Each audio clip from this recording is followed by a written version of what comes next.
श्रापित dinosaur part 3। जैसा कि दोस्तों हमने पार्ट 2 में बताया था कि श्रापित डायनासोर अमेज़न जंगल पहुंच जाता है। उसे वहां बहुत अजीबोगरीब जानवर दिखाई देते हैं और वह सेब खाकर अपनी भूख भी मिटा लेता है। जंगल में उसे एक नागिन भी मिलती है जो खुद भी श्रापित होती है। श्रापित डायनासोर नागिन को अपनी पूरी बात बताता है और नागिन भी उसे पूरी बात बताती है कि उसको कैसे श्राप मिला। श्रापित नागिन उसे हांगकांग जाने को बोलती है, वही उसका समस्या का हल निकलेगा। लेकिन उसे वो चाइनीज़ भाषा समझ में नहीं आती जो उसके सपने में लिखी होती है, इसीलिए वो डायनासोर को हांगकांग जाने के लिए बोलती है। नागिन डायनासोर को 2 रास्तों से हांगकांग जाने के लिए बोलती है, एक जंगल का रास्ता और दूसरा नदी का, जहाँ दोनों तरफ ही विशाल नागों का खतरा है। एक तरफ एनाकोंडा और दूसरी तरफ किंग कोबरा। श्रापित डायनासोर कौन सा रास्ता चुनेगा? हांगकांग जाकर क्या वह फिर से इंसान बन पाएगा? आइए देखते हैं। श्रापित डायनासोर हांगकांग के लिए निकल पड़ता है। वह सोचने लगता है कि कौन सा रास्ता चुनूं। वह मन ही मन सोचता है, नदी से जाऊंगा तो एनाकोंडा मुझे मार देगा और नदी भी बहुत विशाल है, पर मैं क्योंकि वहाँ पे अगर किंग कोबरा मिलेगा तो मैं उससे छुप छुप कर निकल जाऊंगा जंगल से। श्रापित डायनासोर जंगल के रास्ते से जाने के लिए मन बना लेता है और निकल पड़ता है। उसे रास्ता देखने में बहुत ही भयानक लगता है। वह सोच रहा होता है कि किंग कोबरा से कैसे बचूंगा, लेकिन वह जैसे तैसे छुप छुप के जाता है। वह जा ही रहा होता है तभी उसे रास्ते में एक सियार मिलता है। सियार श्रापित डायनासोर से बोलता है, भाई पागल वागल हो क्या? तभी श्रापित डायनासोर, क्यों ऐसा क्यों बोल रही हो? श्रापित डायनासोर अपनी पूरी बात बताता है और बोलता है सियार से, मुझे इस रास्ते से ही जाना पड़ेगा समुद्र से, मैं नहीं जा सकता समुद्र से कैसे भी। सियार उसकी बात को समझती है और बोलती है, यहाँ से तुम दक्षिण की तरफ चले जाना, सीधे मत जाना। दक्षिण की तरफ तुम जाओगे तो तुम्हें एक जादुई पेड़ मिलेगा। वह फलों का पेड़ है और उसकी रक्षा एक दानव करता है। तुम्हें बस वहाँ से एक फल तोड़ना है और वो फल किंग कोबरा के सामने रख देना है। लेकिन याद रखना, यह फल तुम तभी तोड़ सकते हो जब दानव सोता रहे। सियार जैसा बोलता है श्रापित डायनासोर बिल्कुल वैसा ही करता है। श्रापित डायनासोर दक्षिण की तरफ जादुई पेड़ के पास पहुँच जाता है। दानव जग रहा होता है और बैठा होता है। डायनासोर उसके सोने का इंतज़ार कर रहा होता है। कुछ देर बाद दानव सो जाता है। जैसे ही श्रापित डायनासोर फल तोड़ने लगता है, दानव जाग जाता है और बोलता है, तुमने मेरे पेड़ से फल तोड़ा है, अब तुम्हें सजाए मौत मिलेगी। जो तुम्हें करना है कर लो, सजा तो तुम्हें मिलेगी। भाई मुझे मार के कोई फ़ायदा नहीं है, क्योंकि मैं एक इंसान हूँ। मेरे साथ एक घटना हुई थी और यह फल मैं किंग कोबरा के लिए लेके जा रहा हूँ। ठीक है, तुम यह ले जा सकते हो, लेकिन इसको सही काम के लिए उपयोग करना। श्रापित डायनासोर फल को लेके चला जाता है। किंग कोबरा दूर से श्रापित डायनासोर को देख लेता है। किंग कोबरा 3 मुंह वाला नाग होता है। वह धीरे धीरे डायनासोर के पास आ जाता है। किंग कोबरा को देख के डायनासोर सचमुच डर जाता है। किंग कोबरा बोलता है, तू कहाँ जा रहा है मेरे एरिया से? तुझे पता नहीं है ये मेरा एरिया है, यहाँ जो भी आता है वह जिंदा नहीं बचता। तभी श्रापित डायनासोर उसको पूरी बात बताता है कि वो एक इंसान है, जानवर नहीं।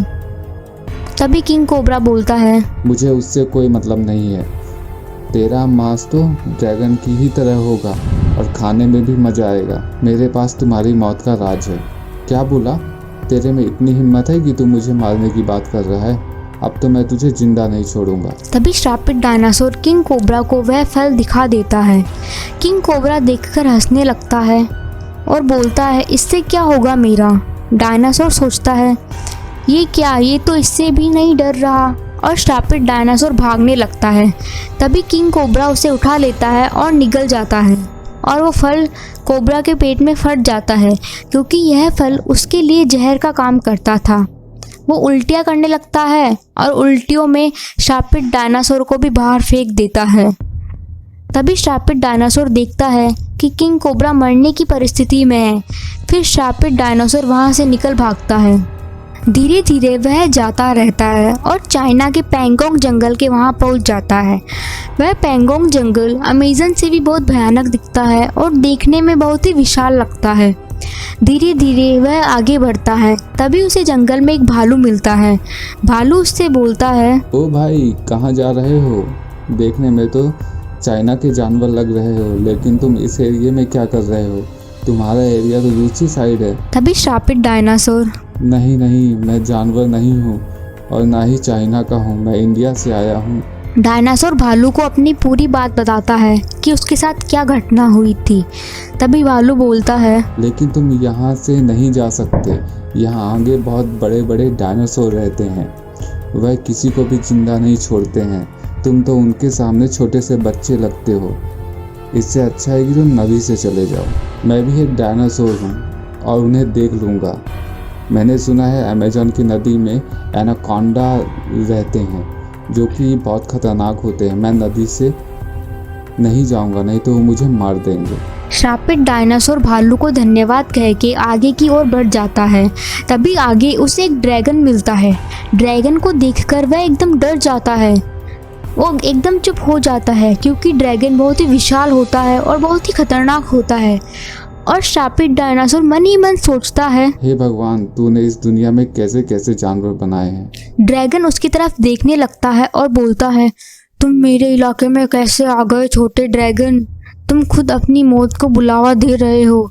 तुम्हारे पूर्वजों ने तुम्हें बताया नहीं कि हमारी प्रजाति और तुम्हारी प्रजाति की लड़ाई हो रखी है। तभी श्रापित डायनासोर बोलता है, तुम इंसान का मांस खाना चाहोगे? ड्रैगन तो तुम रोज ही खाते हो, कभी इंसान का मांस खाया है? वह उसे पूरी बात बताता है कि उसके साथ ऐसा ऐसा होता है।